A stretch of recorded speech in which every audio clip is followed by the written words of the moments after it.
China's central bank just extended its gold buying streak to 15 consecutive months. In January 2026 alone, they added 40,000 troy ounces to their national reserves.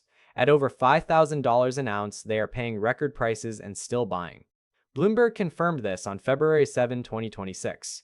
Central banks do not make 15 consecutive monthly purchases based on short-term price momentum. This is not a trade. This is a rotation. A deliberate, documented, multi-year strategic reallocation of national reserves away from one asset class and into another. During the same 12-month window, China dumped $86 billion in US Treasury holdings. They are selling dollars and buying gold simultaneously. That is a live, sovereign-level bet against the very thing your entire portfolio is probably denominated in. The question isn't why China is buying gold. That part is obvious. The question is what they are preparing for, and whether you have any of the same protection they do.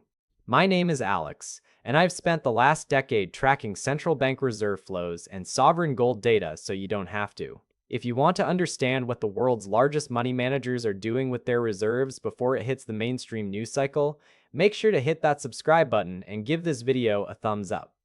Before we dive in, I want to know something. Do you own any physical gold, or is your entire net worth sitting in paper assets? Be honest in the comments. I genuinely want to see where this audience stands, because here is what I'm going to lay out for you today. There are exactly 5 things China's 15-month gold streak tells us about the next decade of money. Most investors will understand 3 of them. The 4th one is uncomfortable. And the 5th one is the reason I made this video. Most people hear the words, central bank buys gold, and their brain immediately files it under one category, fear trade, inflation hedge, safe haven play.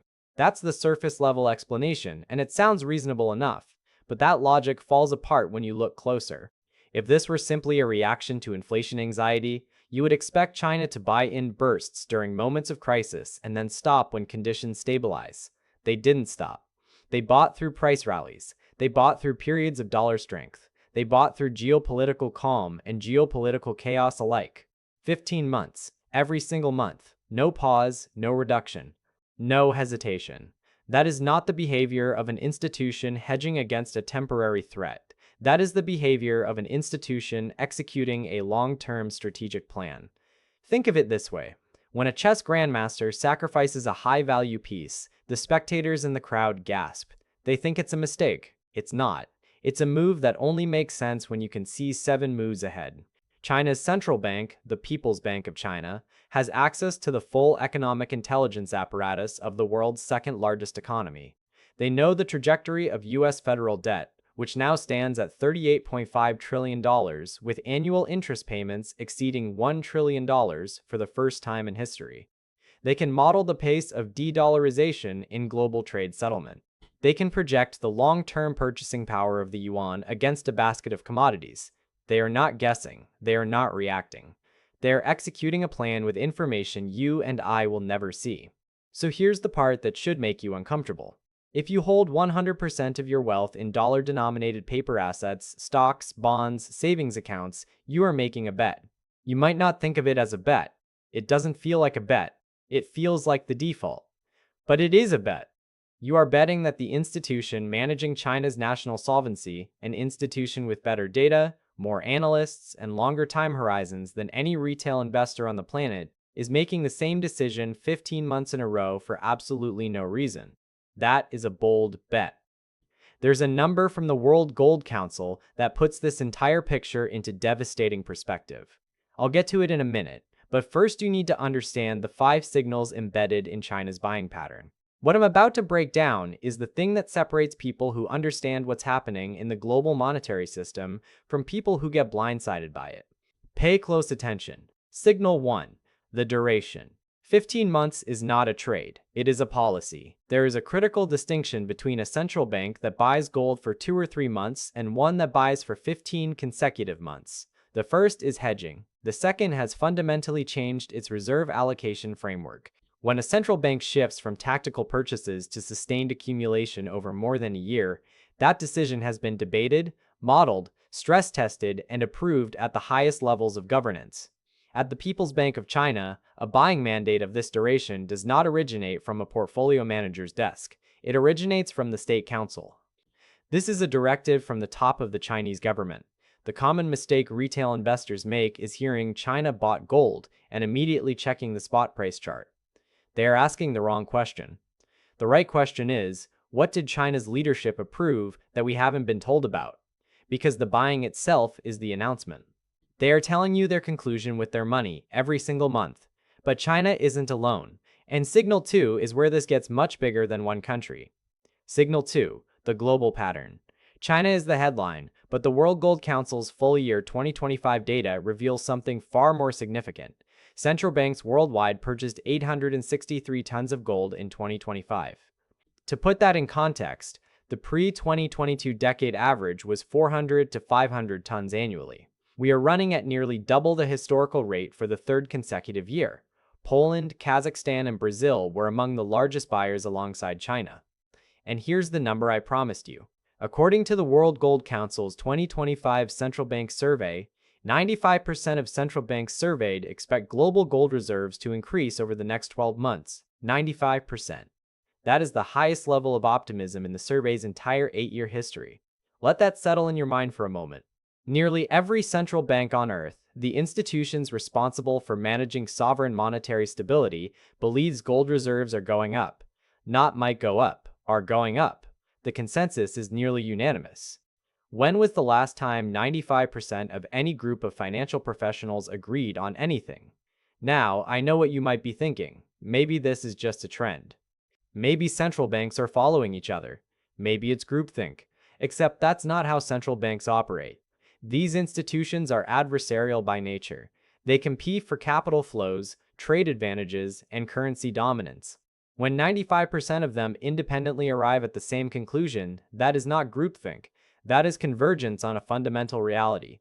If you've made it this far, you're already ahead of 90% of people watching financial content online. But don't stop now, because signals 3 through 5 are where this shifts from interesting to personally relevant. Signal 3. The dollar rotation. This is where the data gets sharp. US Treasury Department filings show that China reduced its holdings of US government debt by $86 billion between November 2024 and November 2025. 86 billion. During the same period, they were accumulating gold month after month after month. That is not two separate decisions. That is one decision with two legs. Sell dollars, buy gold. Reduce exposure to American debt, increase exposure to hard assets. This is a documented, verifiable rotation out of the world's reserve currency and into the world's oldest store of value. And China is not being subtle about it. The common mistake here is thinking this only matters if you live in China or trade the yuan. That's exactly backwards. If the largest foreign holder of US Treasuries is systematically reducing that position, it affects the supply and demand dynamics of the very bonds that underpin American interest rates, mortgage rates, and government borrowing costs. It affects you whether you own gold or not. Here's a hard truth that might sting a little. Most Americans think of gold as something their grandfather talked about, a relic, a shiny rock for doomsday preppers. Meanwhile, the most sophisticated sovereign wealth managers on the planet are accumulating it at a pace not seen in modern history. Somebody has the wrong mental model here, and I don't think it's the people with 863 tons of new purchases. Signal 4. The price insensitivity. This is the uncomfortable one I mentioned at the beginning. Gold is trading above $5,000 an ounce. That is a record. And China is still buying. Think about what that means. If you or I were accumulating an asset and the price doubled from where we started buying, most of us would slow down. We'd wait for a dip. We'd second guess ourselves. China didn't. They bought at 3,000. They bought at 4,000. They bought above 5,000. They are completely insensitive to the price. That behavior only makes sense under one condition. The People's Bank of China believes gold is going significantly higher from here, or they believe the thing they are selling, dollar-denominated assets, is going significantly lower. Either way, price insensitivity at record levels is the loudest signal in this entire dataset. Congratulations, by the way, if you've been sitting on the sidelines waiting for gold to come back down before you bought any. You've been outweighted by the central bank of the world's second largest economy, and they have better information than you. Signal 5. The information asymmetry. This is the reason I made this video. The People's Bank of China does not publish a research note explaining their gold strategy. They do not go on financial television and lay out their thesis. They simply act. Every month, for 15 months, the same action. But here's what most people miss entirely. The PBOC has access to internal economic data that will never be released publicly. They know the real state of China's banking system, the actual trajectory of domestic debt, the classified assessments of geopolitical risk, and the internal projections for the dollar's role in global trade over the next 20 years. When an institution with that level of information makes the same decision 15 consecutive times, you are not watching a market participant. You are watching an institution that has already seen the outcome and is positioning accordingly. And that brings us to the deeper question beneath all of this. The real shift happening here isn't about gold prices, it's about psychology. Specifically, it's about the gap between how sovereign institutions think about wealth preservation and how individual investors think about it. Central banks operate in what I call structural time. They don't think in quarters, they don't think in years, they think in decades and generations. When the People's Bank of China looks at $38.5 trillion in US federal debt with interest payments now exceeding $1 trillion annually, they don't ask, will the dollar crash this year? They ask, what is the probability that an asset denominated in this currency holds its purchasing power over 20 years? That's a fundamentally different question, and it leads to a fundamentally different answer. Retail investors, on the other hand, operate in emotional time. They buy what went up last month. They sell what went down last week. They read a headline about gold hitting a record and think too late, I missed it. Meanwhile, China reads the same headline and buys 40,000 more ounces. This is the mindset gap that separates people who preserve wealth across decades from people who chase returns across months. And it is the single most expensive gap in personal finance. I can already hear the objection forming in your head. But Alex, I'm not a central bank. I don't have billions of dollars. This doesn't apply to me. Here's what nobody tells you about that logic. The principles are identical at every scale. Diversification out of a single currency. Exposure to assets that cannot be printed, diluted, or defaulted on. A time horizon that extends beyond the next earnings report. These are not strategies reserved for sovereign wealth funds. They are strategies available to anyone willing to think in structural time instead of emotional time.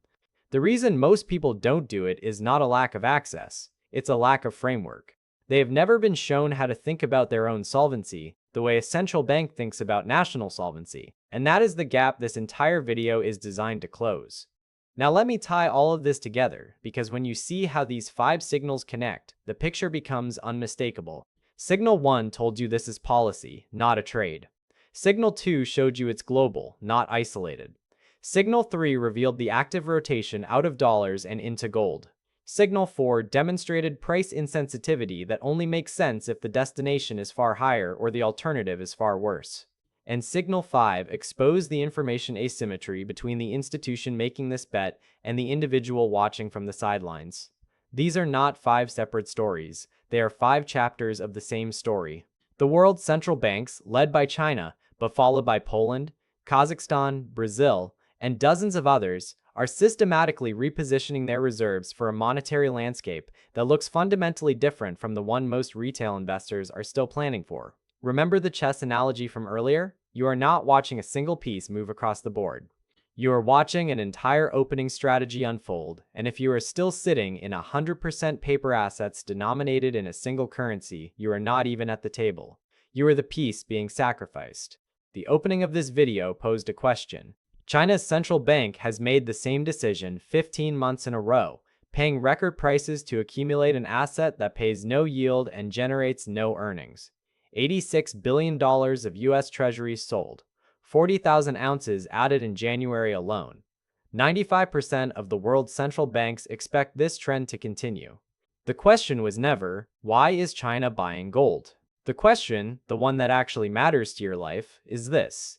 If the institution managing the solvency of 1.4 billion people has made the same call 15 consecutive months, what is the correct question for someone holding 100% paper assets? Your future self already knows the answer. The only question is whether you act on it now or understand it later, when the cost of understanding is much higher.